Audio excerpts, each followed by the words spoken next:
Один из главных вопросов, который мучает обывателей и далеких от магии людей, почему у магов в современном мире могут возникать проблемы с деньгами? Разве так сложно наколдовать себе несметные богатства? В индуизме существует 4 касты. Первая – шудры, рабы, слуги. Вторая – вайшьи, купцы, торговцы и ремесленники. Третья – кшатрии, воины. Четвертая – брахманы, жрецы, ученые. Эта теория перешла в мир магов. Мы считаем себя ближе к касте брахманов, а социум, соответственно, это 3 нижние касты – шудры, вайшьи, кшатрии. В этой теории, конечно, есть доля правды. С каждым последующим воплощением человек, набирая опыт, становится мудрее, его душа растет, и когда он находится в новом воплощении, ему уже неинтересно заниматься тем, чем он занимался до этого. Он не знает почему, но неинтересно. Первичный интерес, который имеется у человека, связан с опытом. Если опыт уже был, то интерес пропадает. К примеру, человек уже жил в касте воинов. Там он убивал, его убивали. Поэтому, переродившись в касте жрецов, человек воевать не хочет. И напротив, если такого опыта еще не было, то интерес присутствует. То есть идея в том, что человека, который выше своей касты не вырос, интересует все, что на уровне его касты, а все, что ниже, ему не интересно. В этой теории есть любопытные моменты, на которые надо обратить внимание. Например, человек с 2 высшими образованиями, допустим, хороший врач, которая явно выше касты рабов и слуг, работает уборщицей. У нее каждый день расписан: сегодня она моет здесь, завтра там, и за месяц зарабатывает около 100 тысяч. Фантастика? Нет. Во-первых, в стране не ценится интеллектуальный труд, а во-вторых, эта врач-уборщица смогла в себе поднять, воскресить опыт прошлой жизни в касте шудров. Это касается абсолютно всех каст. Часто от магов слышу фразу типа «нам продавать? Нет, я не торгаш». Теперь понимаете, откуда растут эти возмущения? Но чтобы поднять свой финансовый уровень, надо не брезговать опускаться вниз. И не просто не брезговать, а поднимать тот опыт, который у вас уже там есть. Потому что деньги находятся в зоне 3 нижних каст, основная масса денег. В кастах купцов и воинов максимальная концентрация денег. Главная проблема мага в том, что когда они поднимаются выше касты воинов, им становится неинтересно общаться с людьми, физически работать, заниматься бизнесом. А теперь представьте такую систему, как была в Индии. Систему каст. Дело в том, что каста брахманов на государственном уровне была самая богатая, потому что все финансы и от воинов, и от торговцев, и от слуг шли к ним. По логике мироустройства каста магов должна быть богатой. Но сейчас времена изменились, и чтобы магу стать богатым, ему приходится в себе воскрешать некие навыки из прошлых воплощений.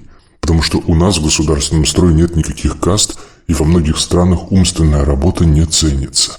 Поэтому, когда говорят, что духовные люди или маги не должны быть финансистами, это неправильная позиция. Во все времена маги были одними из самых богатых людей. И только с появлением христианства начали говорить, что отшельник, монах, духовный человек, далекий от всего материального. У магов нет официальной работы и зарплаты. Они не стремятся к благам.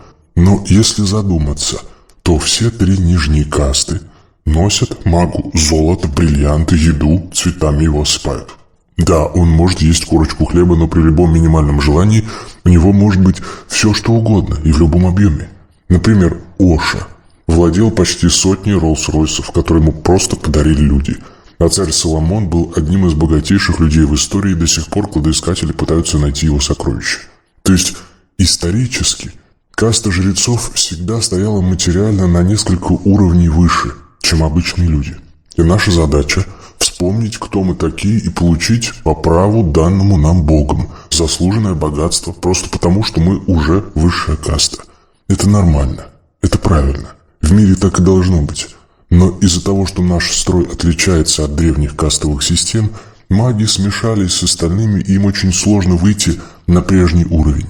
Вместе с тем, обращаю внимание на то, что мы не должны стесняться работать.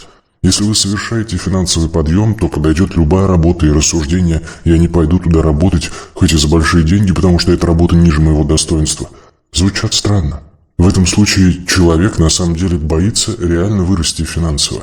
Он хочет просто легкого развития событий. Щелкнул пальцами, и в дверь позвонили и отдали ему миллиард.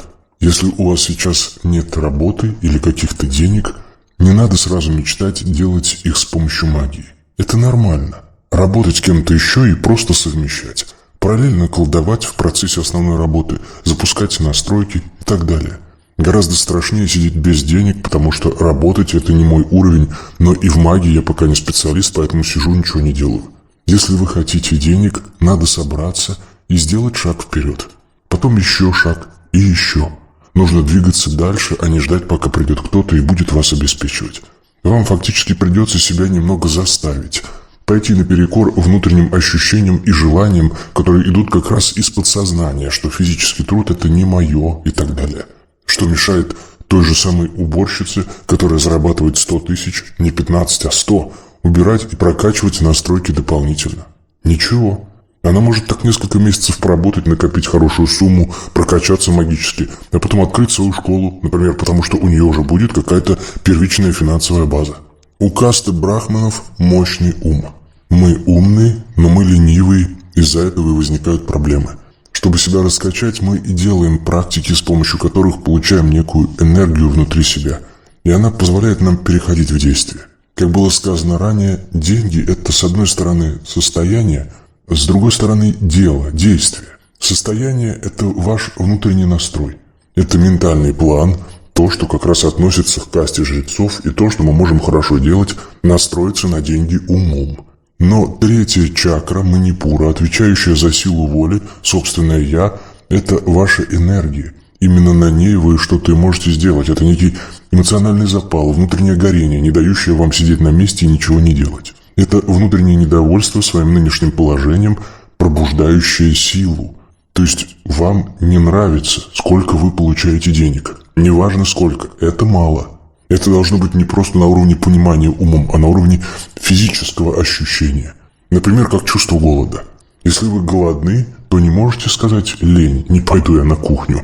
То же самое должно срабатывать в отношении денег. Должен возникнуть настоящий физический денежный голод, который вы не можете легко успокоить, подумав, помечтав, и который не успокаивается вашими мыслями. Маги обладают очень хорошим воображением, поэтому, когда им чего-то не хватает, достаточно подумать, и у них сразу на душе становится спокойно. И тут очень интересный момент.